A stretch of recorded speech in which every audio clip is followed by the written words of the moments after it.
Good afternoon. Thank you so much for being with us this evening. I'm Janice Kaminer-Resnick, and on behalf of Jews United for Democracy and Justice and Community Advocates, Inc., I'm happy to welcome you to our program tonight. A special welcome to our guests, Adam Smith and Nicholas Mulder, and to our wonderful moderator, Warren Olney. Thanks to all three of you for agreeing to help us understand this very complicated subject of sanctions and economic warfare. We look forward to learning from you. Thanks to our leadership team, former Congressman Mel Levine, former LA County Supervisor Xavier Oslovsky, David Lehrer, Caroline Kelly, and Rabbi Ken Chazen. I just want to remind you a link to all of our past programs. We have about 164 of them, is in every email we send out. If you can't find the link, then you can email me. Next week on May 10th, we delve into a subject which is on all of our minds, namely the debt ceiling. Our guest will be New York Times Pulitzer Prize winning journalist and editor of the Times flagship newsletter, The Morning, David Leonhardt, who will be in conversation with Larry Mantle. In the email you will get right after tonight's program, you will receive a link to Leonhardt's recent debt ceiling related articles with a special emphasis that you'll be getting an article that was in today's paper on debt ceiling by Leonhardt. While many of the articles in the New York Times are behind paywalls, there's usually a way to click through to get a free trial subscription. Or if you go to your local library and use their link, you can get the paper all the time without a subscription. The following week, we will hear from the always interesting political commentator, Bill Kristol, who will discuss budgets, primaries, and crimes. Where does it all lead? Bill will be in conversation with the always wonderful Pat Morrison of the Los Angeles Times. We hope you'll join us for these programs and for the additional ones that my friend and colleague David Lehrer is about to tell you about. David? Thank you, Janice. Welcome, everyone. Following up on the two programs Janice just mentioned, on May 31st, we bring back two-time Pulitzer Prize winner, New York Times columnist Nick Kristof, together with KCRW's Madeline Brand. They will explore rays of hope in grim times. The rays are there. We need someone like Kristof to help us discern them. Then on June 7th, we will examine today's important legal issues, which range from Trump's trials to the assault on voting rights to the future of the U.S. Supreme Court. Our guest will be one of the most able and engaging analysts of legal issues around, the former Solicitor General of the United States, and among our most popular guests, Neil Katyal. This past week, he argued his 50th case before the United States Supreme Court. He'll be in dialogue with tonight's host, Warren Olney. The rest of June will bring us Washington Post columnist, award-winning military historian and expert on Russia and Ukraine, Max Boot, to be followed by New York Times chief Washington correspondent Peter Baker, exploring politics and an inside Beltway view of Washington with Larry Mantle. And finally, we close out the month with the maven of mavens on polling, The Atlantic and CNN's Ron Brownstein, who will be in discussion with KCRW's Madeline Brand. Truly, the best of the best will be with us in coming weeks and months. Former Congressman Mel Levine, a dedicated member of the Jews United Executive Committee, who has secured many of our guests, including tonight's, will introduce our panel and host. Mel? Thank you, David. It's a real pleasure to be able to introduce Adam Smith and Nicholas Mulder, and we're very grateful to both of them for joining us this evening, along with Warren. I'll start with a full disclosure. Adam Smith and I are law partners, but it is not for that reason that in my experience, I can say that I have never met or known anyone who was better versed on issues pertaining to sanctions. Adam has not only been a practicing lawyer for a number of years, but he has served in any number of very significant positions in the administration pertaining to the complexity of sanctions and the policies involving them. From 2010 to 2015, Adam served in the Obama administration as the senior advisor to the director of the U.S. Treasury Department's Office of Foreign Assets Control, OFAC, and as the director for multilateral affairs on the National Security Council in the White House. Adam frequently chaired the Treasury delegation to the EU G7 consultations regarding Russia sanctions and negotiated with EU institutions and member states to implement coordinated measures. Additionally, He managed the development and implementation of the U.S. government's international outreach program on congressionally mandated Iran sanctions and helped develop proposed sanctions relief strategies as a part of the Iranian nuclear negotiations. He's the author of 3 legal texts and dozens of articles and book chapters, but I will not enumerate them for you at this moment. It's also a great pleasure to introduce Nicholas Mulder, who works on European and international history between the 19th century and the present. His research focuses on political, economic, legal, and intellectual history. His first book, The Economic Weapon, The Rise of Sanctions as a Tool of Modern War, published in 2022, is a history of the interwar origins of economic sanctions. The book shows how sanctions reconfigured international affairs by enabling distant coercion against civilian societies in peacetime.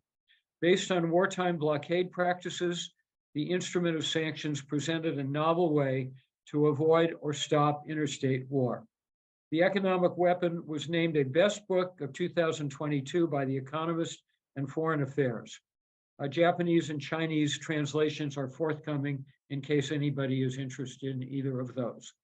Mulder has also written about European history, politics, economics, and international affairs for a variety of newspapers and magazines. Tonight, our moderator, Warren Olney, is our most frequent host. He needs no introduction to this audience. He's the recipient of countless awards, from Emmys to Golden Mikes to Journalist of the Year. He has had an illustrious career in television and radio, both commercial and public. He is simply a wonderful interlocutor, as you will see once again. Warren, it's all yours. Mel, thank you so much. I appreciate that very kind introduction, and it's a real opportunity for me to be able to talk to people who are so knowledgeable about something that we hear about all the time. We see reports again and again in the papers about economic sanctions, particularly since the war in Ukraine began. But I think few of us really know what that means and what they are and how they function. So we have 2 people who can really answer a lot of interesting questions about that. You will be able to answer your questions. I think you know how to do that by getting in touch with David Lehrer, and he will then forward the questions to me a little later in the program. I will try to get to as many of them as I possibly can. So let me start with you, Professor Mulder. Your book is called The Rise of Sanctions as a Tool of Modern War. When did economic sanctions come to be used in wartime? So the origins of sanctions lie in the early 20th century. And if you think about what you need for sanctions to work, is you need interdependence and trade between countries.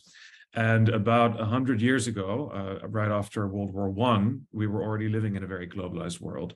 And it was in the First World War that blockade practices were first used at a really large scale in a world where finance, so money, people, all sorts of goods were crossing borders in very large volumes. So that's really the origin point, is the First World War. And of course, that produced a big international organization, the League of Nations. And that was the first organization that had the power to use sanctions against countries that might commit aggressive acts in peacetime. So the lessons of the First World War were carried into this new international organization. And yeah, that's where the story starts. Were sanctions adopted as alternatives to war in part because war had become so destructive? Yes, and the First World War was, of course, an incredibly bloody and destructive war, seemingly to no point. Very little territory was gained. It was a slogging match in Europe in the trenches for many years. So after the First World War, there was a big desire to find an instrument that could avoid that sort of mess again. And it was an economic pressure that the Allies, particularly people like Woodrow Wilson, but also the British and French leaders, thought that they had found that instrument. So the very horrific nature of the war explains why sanctions were the object of such hopes for peace in the 20s and 30s. So Adam Smith, you were involved with sanctions, as we heard from Mel earlier, against Iran and against Russia's invasion of Crimea. They're now being used against Russia and, of course, because of its war in Ukraine. How do they work? What are the mechanisms involved when you have economic sanctions? Well, first of all, thanks so much for having me, and I'm excited to sort of talk to the group, and Nicholas, it's a pleasure to meet you. how do they work? They work by denying the target of the economic things that they want and need, right? That's the very simple explanation. So what I mean by that is that if you're talking about unilateral sanctions or multilateral sanctions, which of course multilateral sanctions imposed by the UN or by the EU, for example, unilateral imposed by the US, the UK, and others. What sanctions are doing is that they are targeting individuals, organizations, countries, entities of various sorts, and they're basically putting them on a list, different sorts of lists do different sorts of things, and say that these people cannot use the economic, financial, or other sorts of systems that we control, be it the US, be it multilateral agencies or otherwise. So that's how they work. That's the process by which they work. The legal component, the policy component can be quite complex, but at the end of the day, they're very simple, right? They're denying entities access to economic benefits, goods, and services that they want and need.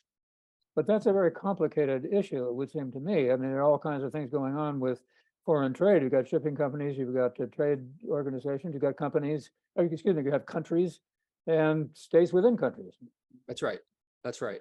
And so obviously that's the simplistic explanation. Yeah. At their heart, though, from a US perspective, it's perhaps the most easiest to think about it from the US perspective, because I think the US is very much first among equals when it comes to applying sanctions. At least they were prior to the start of the Ukraine war in 2022. And there are different varieties of sanctions, but the most famous sort are called the blacklist sanctions, where people get put on what's called the specially designated national list, which is managed by the agency I used to work for, OFAC. And when you're put on that list, two things happen to you immediately. First, all of your assets and property in the United States that are under US jurisdiction are frozen. You don't actually lose ownership of them for reasons, there are constitutional reasons associated with that, but you lose access to them, they're frozen. That's important because obviously the US is a huge market that people don't want to lose access to. But for those parties who don't actually have investments or property in the United States, there's one other component that being sanctioned sort of causes real harm with. And that is the vast majority of international trade, be it with shippers, be it commodity producers or otherwise, is still conducted in the US dollar.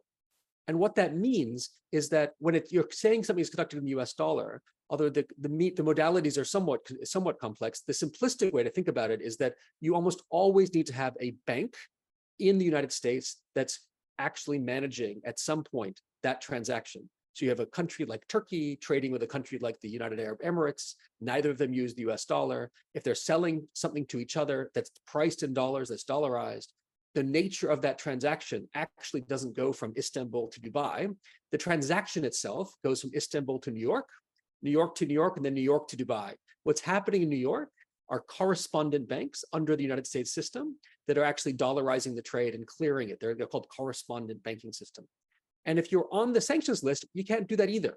So in other words, if you're on the sanctions list, you lose access to all the goods and services in the United States, and you lose access to the ability to trade in US dollars, which for the vast majority of parties, vast majority of transactions, means that you're sort of on the outside looking in into global finance.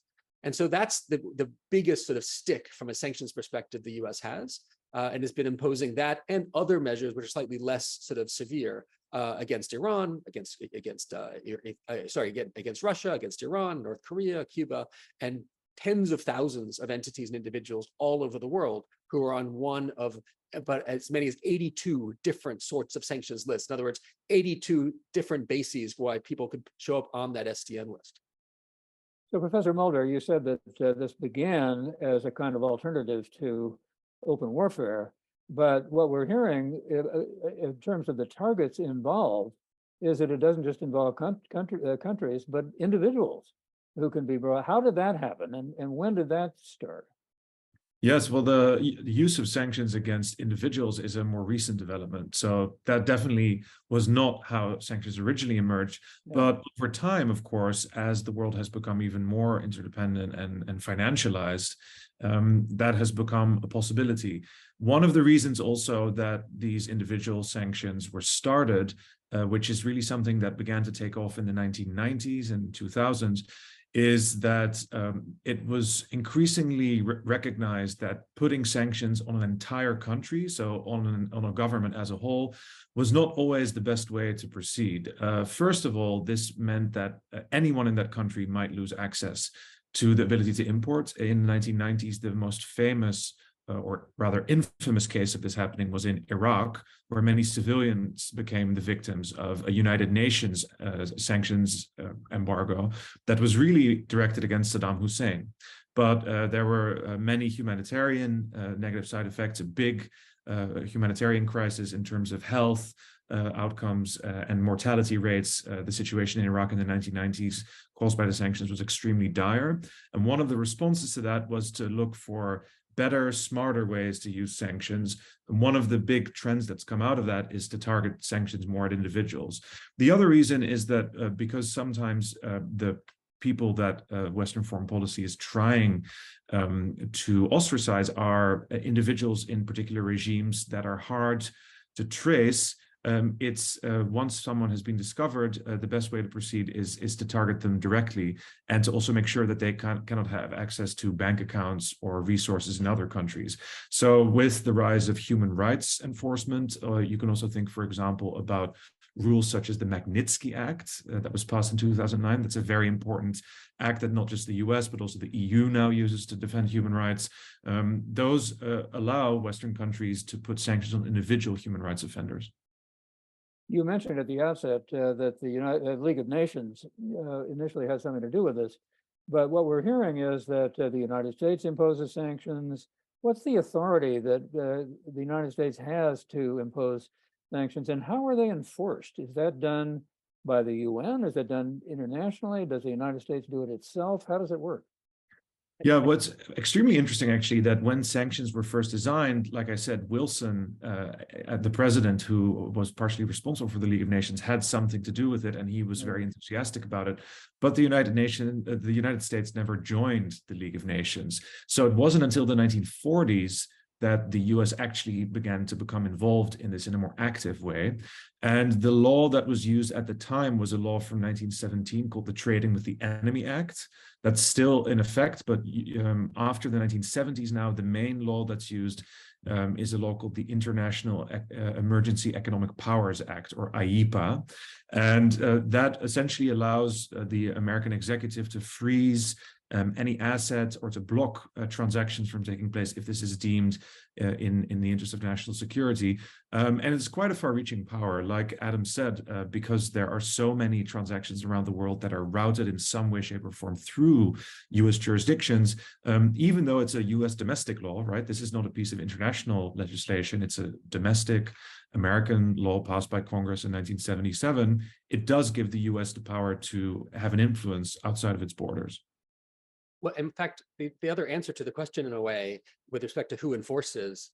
So as a legal matter, the enforcement is done by the US government, right? Department of Justice, Department of Treasury. But as a practical matter, what's really fascinating about sanctions from where I sit is that sanctions are a completely outsourced foreign policy. What I mean by that is that the president signs an executive order under this law, IEPA, that Nicholas mentioned, or TWIA, not anymore, but under IEPA. Most of the 82 bases upon which someone can be sanctioned are done under IEPA authorities. But then what happens is that executive order is put out into the ether. And the people who actually need to understand it and comply with it and really enforce it, in some cases even interpret it, are the people who see transactions coming in. In other words, banks, companies, organizations. They're the ones who are very much on the front lines. And so if you compare this to other elements of coercive authority, like the military is a good example. When the president decides to launch a missile against an adversarial country, he makes an order to the uniformed command that basically makes an order all the way down to the person who's pressing the button on the ship to launch the missile. In this context, the coercive authority is the president gives an order to the Treasury Department to write an executive order, and then that's it. The executive order goes into the Federal Register. Citibank, JP Morgan, Goldman Sachs, Wells Fargo have to then figure out what on earth does it mean and how do they comply. And so one of the other very cynical ways to think about sanctions, frankly, one of the reasons I think they're so attractive to both parties, Democrats, Republicans alike, is because the cost basis of imposing sanctions is significant, but is not borne directly by the federal government. Right, the political cost is almost nothing, and the economic cost, it exists by all means. But again, on a day-to-day basis, it's borne by the banks and the funds and those outside who are actually on the tip of the spear with respect to these measures. So they are doing a lot of the actual day-to-day enforcement, which is interesting, rather than the US government. Everybody needs a lawyer, and in Gibson, Dunn and Crutcher, there is a sanctions practice which you are involved in. What does that mean? What do you do? So several things, right? So the most important thing we do on a day-to-day basis is basically provide counseling, right? So companies come when the Russia sanctions sort of blew up back in 2022, and a lot of companies had huge exposures in Russia, and they wanted to figure out how they could leave, if they could stay, what was illegal, and that was a changing set of questions and changing set of answers almost on a day-to-day basis, both from a US perspective, the UK perspective, the EU perspective, and 20 other jurisdictions that were imposing sanctions on Russia. So a lot of the sort of the day-to-day sorts of counseling is a big part of what we do. We also do a lot of sort of engagements with regulators, be it on the US side or otherwise, to figure out, because a lot of times the regulations are written very broadly, and we sort of have to answer questions that sometimes we can't answer. So we have to engage with OFAC, engage with the Department of Commerce, engage with the Department of Justice and others to ask them questions about, is this what you mean or not? We then have a whole host of like compliance functions, right? Helping companies build compliance systems so that they don't get into trouble from a sanctions perspective. It's a fairly complex thing to do, to build a compliance system that works. And then on the other side is all the defense work, right? With people wanting to do internal investigations if there's a potential issue, or when the Department of Justice or others knock on the door and they say, we think there's a problem here, what say you? Right. So there's a significant amount of sort of defense work defending before regulatory inquiries as well that we do. So it's a very broad spectrum that we sort of work on. And as sanctions change and as they get more aggressive with respect to what's being imposed, and then the enforcement, not just from the private sector, but actual enforcement from DOJ and others, we are very, very busy in sort of trying to keep people sort of on the, frankly, how to remain compliant, which is very, very challenging. Most of our clients, I think all of them want to be compliant, which is a very challenging thing to do with a very quickly moving environment. To give you just one example of that, during 2022, the US government placed thousands of individuals and organizations on the sanctions list. So more than once a week, there was a change to the rules by virtue of new entities on the list, and in many cases, actually new regulations. So more than once a week, these companies had to figure out, not just US companies, mind you, but any company that had US exposure, which is many companies, of course, had to figure out what to do. And so that's where we come in, so to provide at least some guidance to the extent we can in an incredibly fluid environment. And if companies don't want to be compliant, is that where the Department of Justice comes in? Yeah, exactly. If the companies don't want to be compliant or are negligent about compliance, that's when troubles can sort of emerge. And what's interesting about enforcement, and Nicholas is 100% right, there's nothing internationally legal, right? There's no international law, be it written international law or customary international law, associated with the US imposition of its own sanctions. But a lot of the targets for the enforcement are actually non-US parties, right? Some of the largest enforcement actions in history have been against European entities, banks and otherwise, that are important to know, right? That at the end of the day, this is actually the target because they are the ones who are using the US system in a way that the US government rather they not. And so they are often the targets of these sorts of huge penalties and other sort of risks. So Professor Mulder, what about the international aspects of this, and how are sanctions, how do you get a coalition to join you in the sanctions? Because it seems to me with the nature of international trade, you can't do it by yourself, even though the United States is so dominant.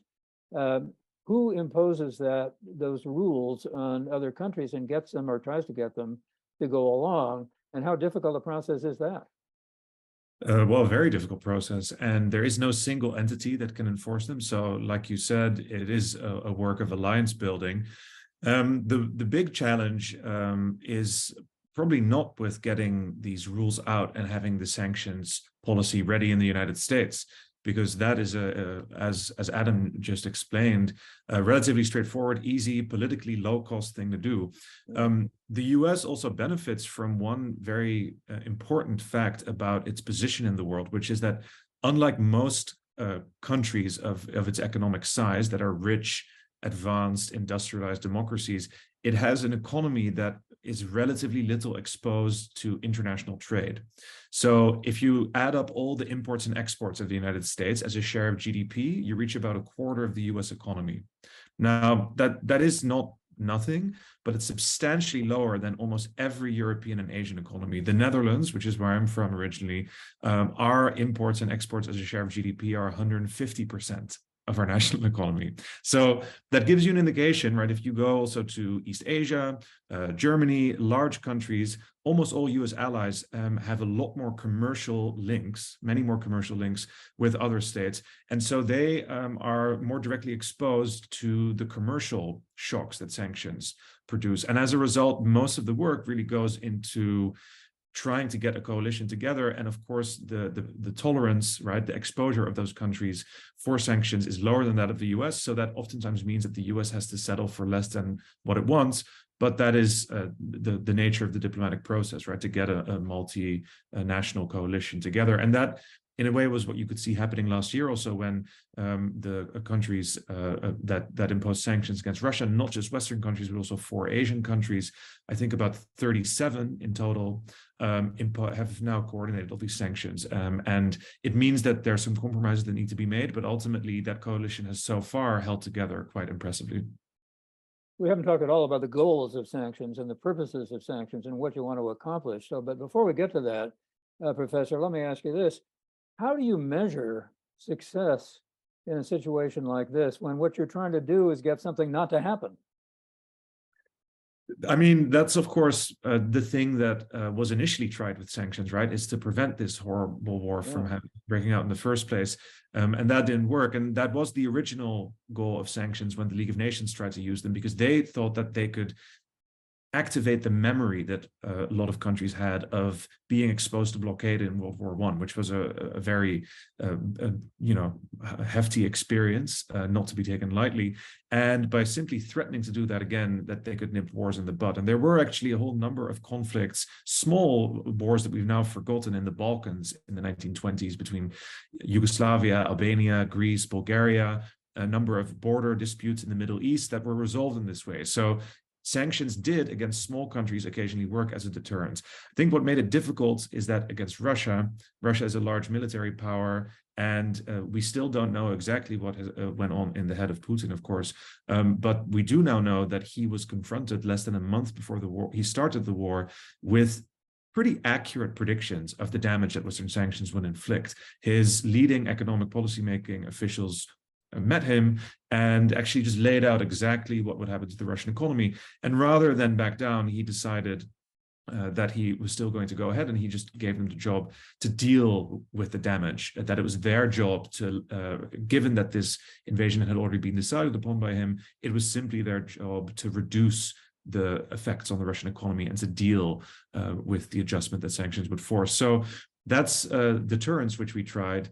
Now we're in a more difficult position, of course, because it isn't entirely clear when this war might end or how it would do so. And in that situation, the only thing that we can hope of sanctions is that they will bring the end of the war closer and reduce Russian fighting power over the long run. But that's also a moving target, because Russia can adjust, world trade can adjust. So it's not something where we have imposed the sanctions and now we simply wait. It requires continuous diplomatic work, observation, and adjustment. And I think the jury is still very much out on their ultimate impact in this conflict.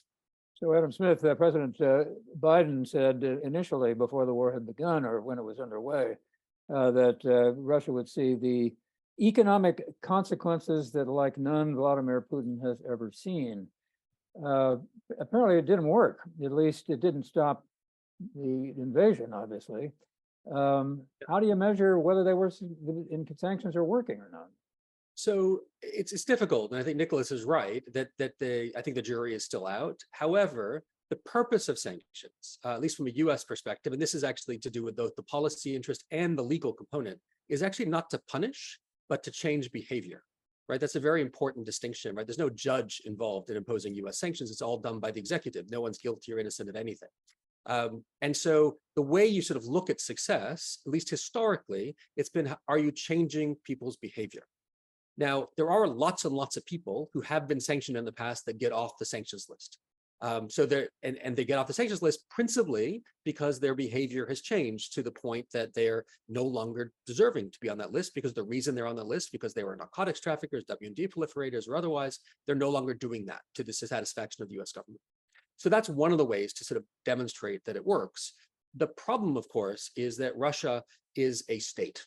right? And so what's fascinating about sanctions is it went from these sort of very broad-based jurisdiction-based sanctions of the sort that Nicholas talked about, and in the US as well, right? Cuba is a jurisdiction-based sanction, right? That people sort of derided because it's so sort of imprecise and frankly hasn't really given rise to the democracy in the Caribbean that we sort of wanted. But when you start looking at individuals, you can change individuals' sort of minds. And that's why a lot of individuals do get off the sanctions list. It's not an easy thing to do, but you can. The problem is that Putin is not just Putin, but he's the state of Russia. And sanctions have a lot more challenging sort of effort when it comes to changing the behavior of a state, especially large states. Now, leaving aside some of the small cases that we're talking about in the Balkans, as Nicholas was saying, and there are some exceptions to this, right? I would argue that the sanctions on Iran gave rise directly to the nuclear deal, right? So it changed their minds with respect to what was worthwhile doing or not because of the incredible pressure they're under because of the sanctions. Iran was a lot more exposed than Russia is for economic reasons and a lot less powerful in many other respects. But that was a good example of even a mid-sized state being compelled to change their ways because of sanctions. Unfortunately, I think we're now stuck in this world of two things that are happening with sanctions, moving away from behavioral change. And I think there are two things that's actually happening. You can see this actually happening in China as well with respect to US measures against China. The first, of course, is that it is making it more difficult for Russia to wage the war that it wants to wage. And so if you take a look at sort of some even anecdotes about them sort of foraging for like chips in coffee machines that come in from the West or otherwise to stick them in sort of weapons of war, that is not the digitized war that Putin sort of promised. So it is hurting their ability to do that. The second piece that's actually happening that's in my mind much more troubling is that what sanctions seem to be doing in Russia and in China is solidifying a separation. In other words, it's no longer trying to change behavior, but rather solidifying a separation between the West and others. And basically, if you are on Team Moscow or Team Beijing, which seem to be sort of at least partners in some respects, you are signing up for a world in which your exposure, your allowance, your ability to engage with the bounty of the West, be that the financial bounty, be that technological bounty, export bounty, expertise bounty, et cetera, be significantly more reduced. So sanctions have perhaps moved away from behavioral change and more to limiting the ability for parties to engage in activities they want to engage in, like the war that Putin really wants to fight, and then solidifying a separation that I think will hurt Russia and Russians very significantly in the not too distant future, and it already has, but also potentially force other countries, be it the Indias of the world, the Turkeys of the world, the Latin America, South Africa, to figure out what team they want to be on. Do they want to be on a team that is without the bounties of the West? And I use that term somewhat tongue-in-cheek, but that's sort of what you're sort of risking here. Or do they want to be on the team that allows them the bounties? And so that's what I think the sanctions are trying to do. Not necessarily changing the behavior or the thought processes of the Kremlin, but rather changing that perhaps in Ankara or in Pretoria or in Brasilia or Delhi. I think that's sort of where you're moving in that regard. That's where the geopolitics comes in. That's part of the negotiation, the calibration that Nicholas keeps talking about, that we need to continue to sort of fiddle on the margins in order to maintain this coalition, not just of those who are imposing sanctions, but those that are sort of on our team more generally. So, Professor Mulder, it sounds as if there have been unintended consequences of the sanctions and they've had to be adjusted to. What's your take at the moment? Do you think the sanctions against Russia are working? And again, you get back to that question of how do you measure that, and what terms would you use to answer that question? Yes, well, I think that, of course, it all depends on one's goal and how you define the goal. And there is a big debate, right, about what we are trying to achieve, what the outcome and aim of the war should be. But I would say that the sanctions against Russia so far have certainly hit the Russian economy hard in 2022. They also caused some problems for its war industry in crucial months. I would say that over time, it seems to me that the shock has lessened. And of course, the Russians haven't been passive. They responded to it. They have diverted lots of trade. One of the things that we have discovered, and I think this war is actually the first major geopolitical crisis where we are fully realizing the consequences of a process that's already been going on for a few decades, which is the shift of global GDP and global growth towards Asia. What we've seen in the last year is that India and China, just those two countries, not even the other East Asian countries like Japan and South Korea, just India and China together are able to substitute for almost the entire demand that Europe used to exercise for Russian exports. And that means that there are some limits in this regard to what Europe by itself, even if it's unified, and it has been admirably unified on the sanctions, can achieve.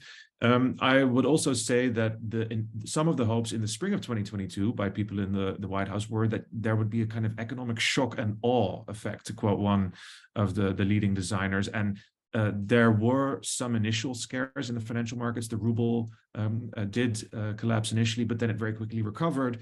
Russia has continued to make lots of money with oil and gas exports, less so after there has been a price cap instituted in December. But there too, we can start to see some adjustment already. And so it's a moving target, like I said earlier.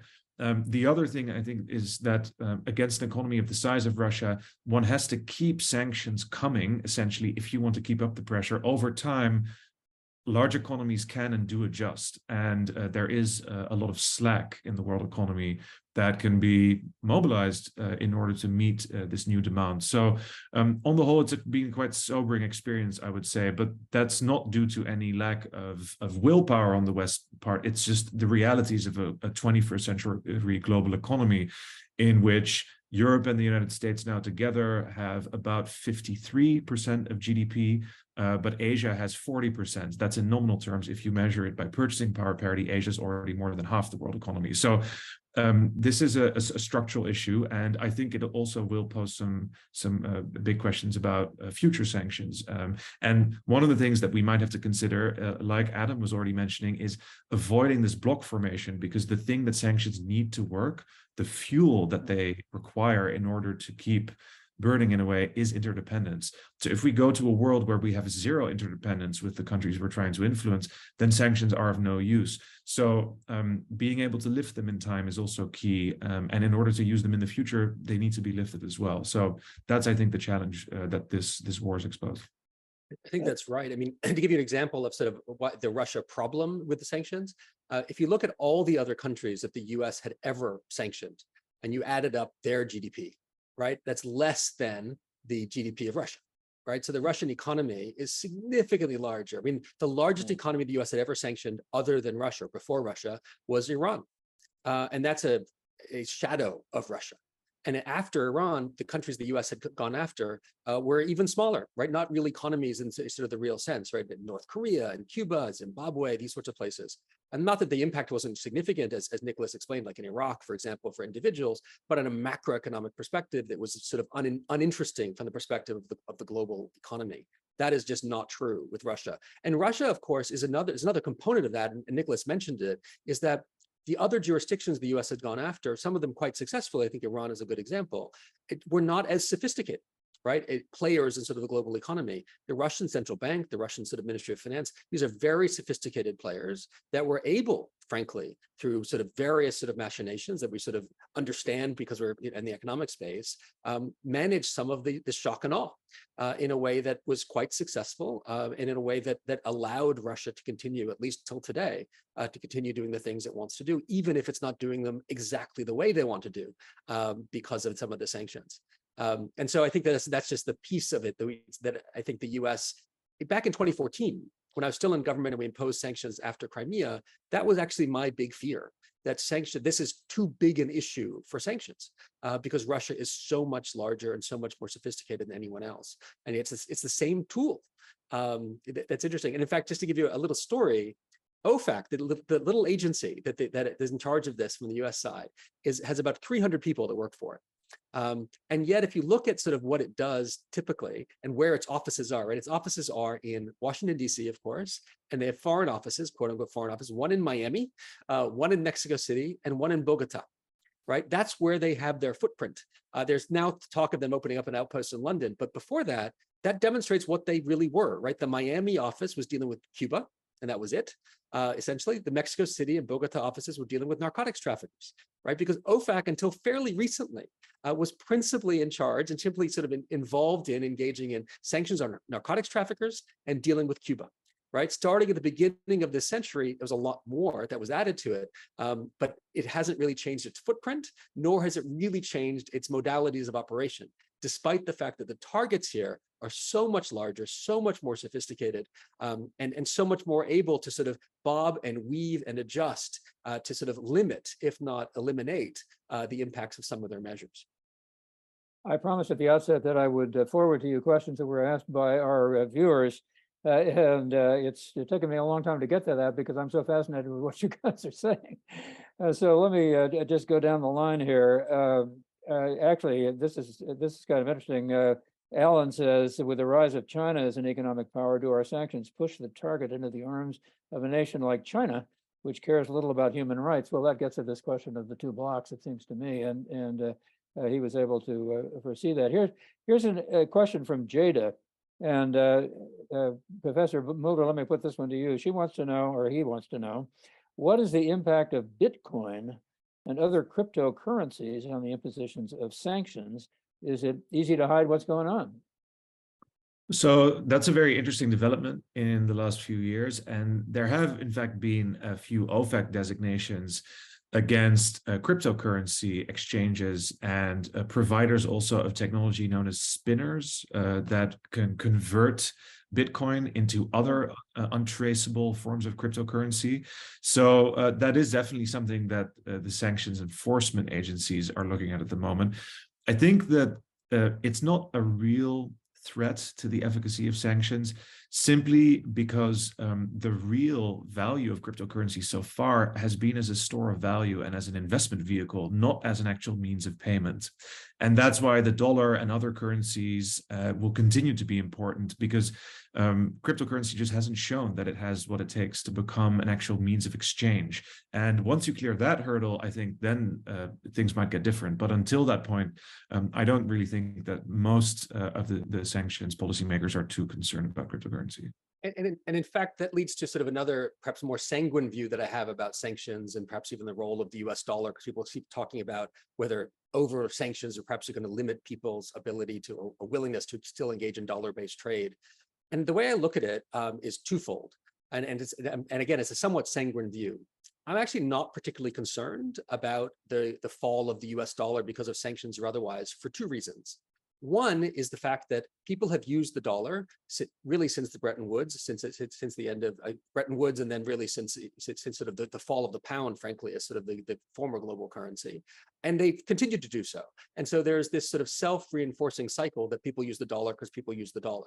Now, that is true. And it's also the case that the dollar is the only currency pair that will always have liquidity. In other words, no matter the currency in the world, if you want to trade it into something, you'll always be able to trade it into dollars. And that's not true for really any other currency.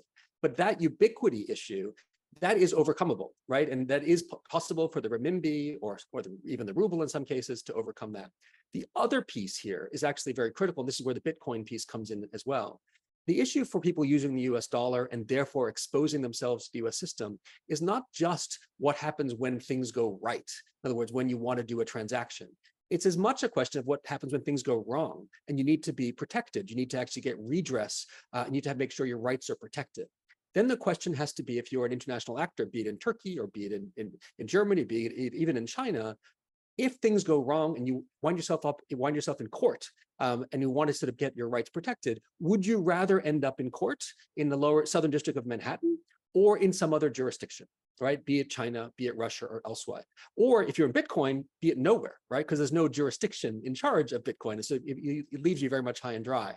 And so long as the United States and others, frankly, like the ubiquity of the US dollar and what that provides, and the legal comfort that the US system provides, the legal certainty with respect to property rights, contractual rights, or otherwise, and other competitor states don't yet have that institutional certainty, my gut is that the international business community will still prefer to rely upon sort of an entity, even if there are risks and limitations because of sanctions or otherwise, that provides them that protection on the back end if things go wrong. So that's a much more sanguine view that some people have, and I may be proved wrong quickly, but that is definitely sort of the comfort I get in sort of nature of the system. Annette wants to know, Professor, if the South African sanctions hurt underprivileged people in that country, who gets hurt in Russia because of the sanctions that are imposed against Vladimir Putin. Yes. Well, first on South Africa, yes, they did hurt people across South African society. And the first sanctions against South Africa were actually imposed by non-Western countries, by India and the rest of the United Nations, as early as the late 1940s. So almost as soon as the apartheid system came into existence. The West was later with the sanctions, but on the whole, yes, they did hurt the population. There was also a construction of an economic system by the apartheid regime to evade a huge evasion architecture, very much like we see Russia and Iran and other countries operating today. That was quite successful for decades in getting around the sanctions. But by the 1980s, even the African National Congress was calling for sanctions because they actually wanted more unemployment in the townships to lead to pressure on the regime to change. Now, of course, that was a very specific case, right? Because there was also a racial angle to it and a very unified opposition movement. I think that's another key part of the puzzle. If you want to use sanctions for behavioral change, then there must be some kind of actor in the target state that can be galvanized by the pressure of the economic sanctions to lead that change. And that is really the issue right now with Russia, right? That even if we were able to bring much more significant pressure on Russia, it's just not clear who would be there to, for example, lead some sort of popular opposition against Putin's government, because Putin has spent the last decade silencing the opposition. Now in Russia, I think, again, because of the actions that the Russian government's been able to take, monetary, fiscal, or sort of other adjustments, the damage is less than what it could be for ordinary civilians. But nonetheless, yeah, they are facing a future of economic stagnation. And the long run picture is not that rosy. It's also dependent on hydrocarbon assets, oil and gas, that might in the short run still yield some income. But in the long run, Russia's economic model was already facing big questions, and those questions are going to go away. When you talk about individuals, Donald wants to know this. Obviously, there's been a lot of sanctions against oligarchs, against individuals. He wants to know, what do we do with those seized yachts that we're obtaining all over the place? Where do they go? So there's a distinction in U.S. law, especially between freezing and seizing. And so when we're talking about frozen yachts, like the yachts that you saw off the coast of Mallorca a few months ago, owned by Victor Vekselberg, one of the big oligarchs, they are sanctioned. And the sanction, as I said earlier, is not a seizure activity. You still own it. Victor Vekselberg still owned that yacht, even if they were frozen under US law. What happens with seizure is that the Department of Justice, not the Department of Treasury, gets involved. And if there's an underlying illegality associated with an asset, they can then seize it.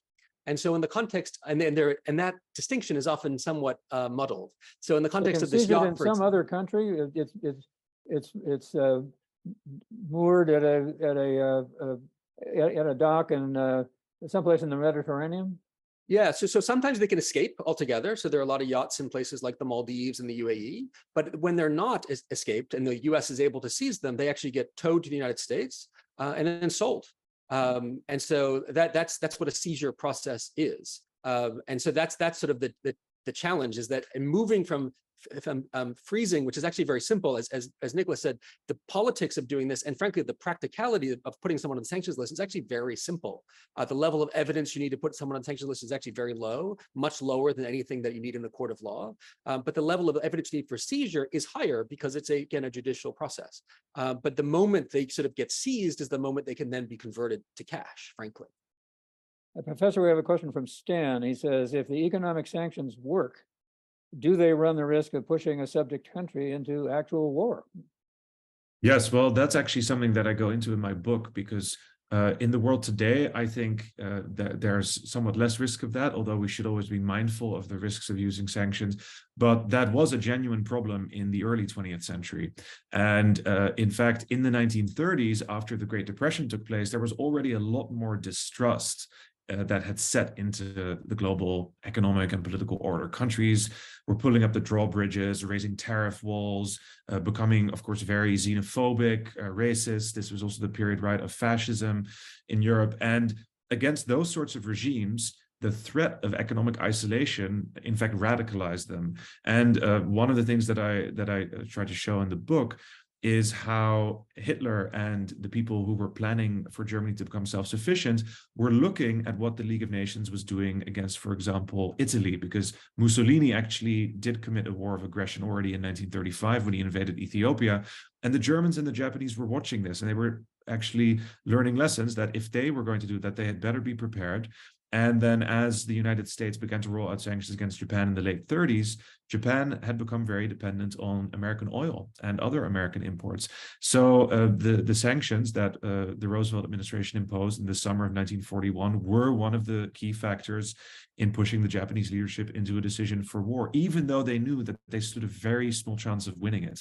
So in that period, in an era of strong radical nationalist ideology, sanctions could even make countries do things that were blatantly against their national and economic self-interest. And although I think, again, that the risk is reduced, the invasion of Ukraine showed how a major country like Putin's Russia can still take these decisions that seemingly defy all calculations of economic interest. So we should be careful about these things. I think that's also an issue when we think about China, for example. Yeah, I The mean, book you mentioned, the economic weapon, the rise of sanctions as a tool of modern war. You wanted to add something? Yeah, I was just sort of saying that's actually the distinction between going after individuals and going after states, right? Right. Because individuals are much more rational actors, more likely than not, whereas states often rely upon sort of irrationality, right? The national identity, the ethos of a state. And so you get places like Russia, you know, the Russia sphere that is so important to Putin is not an economic actor. It's sort of a historical imagination of his about the Soviet Union being a great thing. Similarly, the idea that sanctions would change President Xi's understanding of sort of the rise of China and the importance of the Chinese people with respect to the world, I think is unlikely as well. At the extremes, though, you even have situations where it's just awful, right? Kim Jong-un in North Korea, he also believes in the North Korean ethos, for whatever that's worth, but he's happy to have his people starve. Right? Even though the sanctions are sort of imposed and he knows how to reduce them if he were to stop behave in such bellicose manners. So that's the difficulty of going after states as opposed to individuals with this tool. Once again, Gordon wants to know more about the sanction regime against Russia. In addition, we've talked a little bit about oligarchs and that sort of thing, but what else, what are we restricting? What exactly are we making it difficult for Russia to do? So there are different sorts of lists, as I mentioned. The big one is, as I said, the SDN list, the blacklist. And there are thousands of entities, organizations, companies that are on that list. And those companies are prohibited effectively from engaging with the West. Because again, the UK, the EU, the US are broadly aligned in this, as well as Japan, Australia. Well, are these companies that are particularly important to the Russian economy? Absolutely. So the largest, what are they? largest banks in Russia, for example, are all now restricted in that way. What's interesting, though, is some of the largest and arguably most important companies are yet to be fully restricted, and that's in the oil and gas sector, right? And so there are certain companies that are still they're restricted in different ways, but they're not blacklisted. And so that's sort of the big distinction. And so when the sanctions go up, and that those will necessarily be some targets they got to think long and hard about. Similarly, the Central Bank of Russia, the government of Russia itself, is not sanctioned. This is a distinction compared to like Iran or Venezuela, where the government actually is restricted. The government isn't. So you've got people like Putin who are sanctioned and Sergei Lavrov that are sanctioned, but the government is sanctioned. Even the Central Bank of Russia, whose assets are not frozen, but sort of encumbered overseas, is not a sanctioned entity. And so there are still more things that they could add to the plate in that regard. One of the other things which is brand new that the US has done, and Nicholas mentioned to this, is imposing these restrictions on price caps, right? We're basically saying that if you are going to use any sort of Western finance, logistics provider, shipper, reinsurer, or otherwise to ship Russian crude anywhere in the world, those parties can get in trouble under sanctions if the oil that they are helping to facilitate the transfer of was not sold under a cap that the US, the EU, and the UK have sort of agreed to.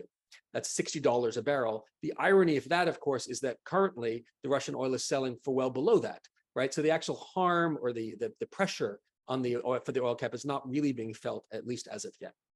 Professor, when it comes to the question of oil, for example, is that one that is difficult to impose in part because it risks the coalition, because the other nations in the coalition need the oil.